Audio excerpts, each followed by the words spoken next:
ഇതിൻ്റെ ഒരു off roading capability കാണിച്ചു തരാനായിട്ട് പറ്റും. ഇവനെ പരിചയപ്പെടുത്താൻ മറന്നുപോയി. 2 ആഴ്ചയേ ഉള്ളൂ ആശാൻ എടുത്തിട്ട്. സർവീസൊക്കെ കഴിഞ്ഞു. സർവീസ് കഴിഞ്ഞപ്പോൾ എനിക്ക് വളരെ മോശമായിട്ടാണ് തോന്നിയത്. ഫസ്റ്റ് ഇരുന്നതിനെക്കാട്ടിൽ സർവീസിന് കൊടുക്കണ സമയം വരെ കിടുമായിരുന്നു. പക്ക ഓഫ് റോഡ്. ഇതിൻ്റെ ഓഫ് റോഡിങ് കപ്പാസിറ്റി കാണിച്ചു തരാൻ പറ്റി. ഇത്രയും കുഴി ഇവിടെ ഉണ്ടായിരുന്നോ? അതാണ് ഞാൻ ആലോചിക്കണത്. എൻ്റെ അമ്മേ, ഇതെന്തിരി ഈ കല്ലിലൊക്കെ പതുക്കെ പോയില്ലെങ്കിൽ വല്ല വിളയിലും പോയി കിടക്കും. സോ ഇതെന്താണ് ഇതൊക്കെ? ജലതരംഗം.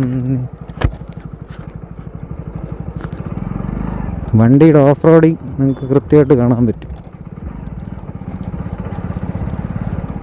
ഇത് ഡോമിനോറിനെക്കാട്ടിലൊക്കെ ഈസി ആയിട്ട് ഇവിടെ കൂടെ ഓട്ടിച്ചു പോകാം. അത് വേറെ ഒന്നും കൊണ്ടല്ല, this is A 997cc. Dominar മറ്റേ ഷോർട്ടർ ഗിയറിലിട്ട് കിടിലോട്ട് ഓടിച്ചുകൊണ്ട് പോകാം. ഫസ്റ്റിൽ സെക്കൻഡിൽ പറ്റുമെന്ന് എനിക്ക് തോന്നുന്നില്ല. ഫസ്റ്റിൽ തന്നെ പോകേണ്ടി വരും. ഫസ്റ്റിൽ പോയാൽ ഓക്കെ. തേർഡിലൊന്നും തൊട്ട് ഇങ്ങനെ പോകാൻ പറ്റില്ല. ഇവിടെ കൂടെ